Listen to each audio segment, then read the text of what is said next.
koox research ka sameyso oo ka tirsan mid ka mid ah jaamacadaha waaweyn ee dalka Koonfur Afrika ayaa isbuucan waxay soo saartay warbixin la yaab leh oo cajiib ah. Warbixintan waxay kusoo aadaysay xilli wasiirka caafimaadka dalka Koonfur Afrika iyo kooxdiisa ay ayagana booqdeen isbitaalada dalka Koonfur Afrika si ay u soo ogaadaan dadkii dhashay maalintii Christmas iyo habeenkii Christmas-ka iyo weliba dumarkii dhalay iyo da'ahooda iyo maadaama dalka Koonfur Afrika inta badan gabdhaha yaryarka ah xilli hore oo iskuulka ah ayagoo dhiganaya la oorayo ilmo ay ku dhalaan. Warbixintan ayaa waxay sheegtay in boqolkiiba 60 ilmaha Koonfur Afrika aysan wax aabba ah lahayn oo aabba la'aan ay yihiin, halka boqolkiiba 40 hooyooyinkan ay yihiin wax loo yaqaan single parent ama waalid ilmo ayaga korsanayo oo aysan aqoonin dadkii ka dhalay, micnaha oo qof uu ka dhalay kana tagay. Ilmahan inta badanba boqolkiiba 60 aabayaashood ma yaqaanaan ayaa la yiri. Warbixintan qosol iyo sheeko ayay South Africa ka dhalisay. Bal horta aan dhageysano bal sidii loo tabiyay bal warbixintan. Many children are growing up in single-parent households. According to the Human Sciences Research Council and the South African Institute of Race Relations, 60% of South Africa's children have absent fathers. More than 40% of South African mothers are single parents. Warbixintan markii ay soo bixisay maalmo kadib, adiga waxay ahayd isbuucii hore markii soo bixisay maalmo kadib, waxa tiimka caafimaadka ee dowladaha dalka Koonfur Afrika ayaa booqday isbitaallo ku yaala Johannesburg gobolka Gauteng. Waxay kusoo arkeen dumar badan oo halkaas Christmaskii ku dhalay. Inta badan Koonfur Afrika 25 iyo 1 January ilmaha dhashay inta badan waa la tira koobaa micnaha.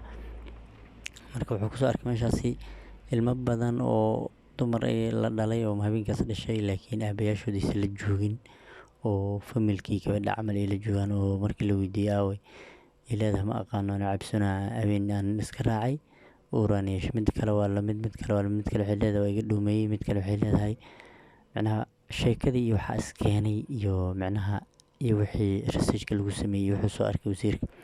Waxaa ka daran taasi gabdho yaryar oo midda ugu yareed 13 jir 12 jir leh ka mid ahaa ilmihii wax dhalay oo aanan aqoonin aabaheed aanan aqoonin ninkii ka dhalay dabcan.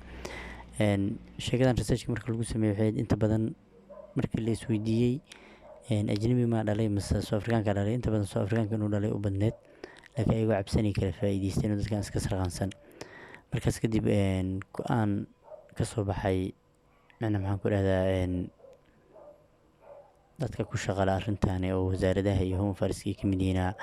Inkastoo warbixinta weli qabiye ahayd la sheegay in macnaha dadka xiriirka beneficiary-ga oo faa'iidada raasanayo oo inay lacag ku helaan wax ku helaan in macnaha waxay tillaabooyin laga qaadi doono, isla markaana dadka xiriirka macnaha leh ay ajnabiga iyo South Africaanka ka dhexeeya in si qoto dheer loo baari doono sidaas ay sheegeen. Warbixintan isbuucan ay soo baxday inkastoo anaga nuquseen hadda kuley waxaa la yiri dadka inta badan life partnerka shibka barmadka inta badan Koonfur Afrika waxaa ka jira waxa la yiraahdaa life partner waxaa la yiraahdaa life partner bamada la yiraahdo waa bamad macnaha dadka inta badan xiriirka leh isla joogo inta badan sameeyaan. Marka ajnabiga inta badan waxay sameeyaan bilcaan oo iska ilmo iska haysata ay iska qabsanayaan kadib asbarkooda u dhiibaan. Inta badan Koongoliiska Nigerianka dalka joogaba waxaa la soo saaraa barmadkii sidaas ay marka dalka ku joogayaan haddii rabaan waa kala tagaan oo lacag leh ka qaadatay.